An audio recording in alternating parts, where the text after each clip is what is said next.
मुस्तफा को मानते हैं जिसका उठना भी कुरान के मुताबिक था, जिसका बैठना भी कुरान के मुताबिक था, जिसके हर हर लफ्ज जो थे वो कुरान मजीद के मुताबिक थे।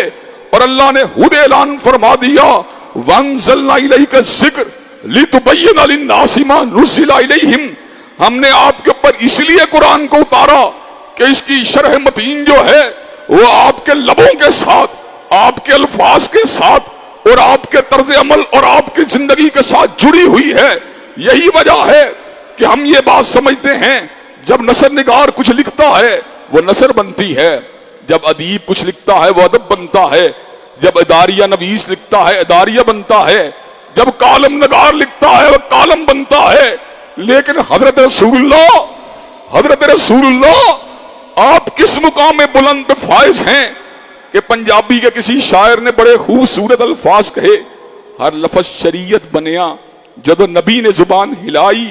हजरत गिरामी कदर ये हजरत रसूलुल्लाह का मुकाम मनसब है कि हजरत रसूलुल्लाह के लबों से जब अल्फाज निकलते हैं वो शरीयत होते हैं, वो आईन होते हैं, वो कानून दस्तूर होते हैं। हमने अगर इल्म के हकीकत में हासिल किया या अल्लाह की किताब से हासिल किया या बदर मुनीर के इरशादात से हासिल किया, हजरत गिरामी कदर हमें अल्लाह ने ये बात बतलाई, लक़द कान लकुम फी रसूलिल्लाहि उस्वतुन हसना, तुम लोगों के लिए रसूलुल्लाह की जिंदगी बेहतरीन नमूना है। उसी परवरदिगार आलम ने हमें यह बात भी समझाई, कद कानत लकुम उस्वतुन हसनतुन फी इब्राहीम, हजूर के आ जाने के बाद भी हजरत इब्राहीम अलैहिस्सलाम की सीरत और किरदार तुम्हारे नमूना रहेगा।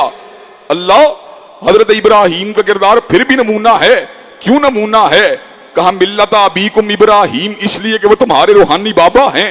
और मैंने गुज़श्ता खुतबात जुमा में इस बात को बड़ी शरह बस से आपके सामने रखा था कि हमारे दो ही मुकद्दस बाप हैं जिनके साथ हमारी रूहानी निस्बत बाप और बेटे की है। एक हमारे बाप का नाम इब्राहीम है और दूसरे बाप का नाम मोहम्मद करीम सल्लल्लाहु अलैहि वसल्लम है। जहां तक जिस्मानी बाप की बात है वो किसी के भी जिस्मानी बाप नहीं है।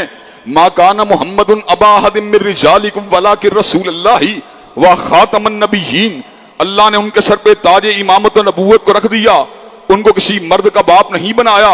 लेकिन जहां तक ताल्लुक है रूहानियत की बात का, अज़वाजुहु उम्महातुहुम, उनकी बीवियां मोमिनों की माएँ हैं। और मंसूह तिलावत कुरान मजीद में यह आयत मौजूद थी, वह अब्बुल लहुम, और वह उनके बाप के मुकाम के ऊपर फाइज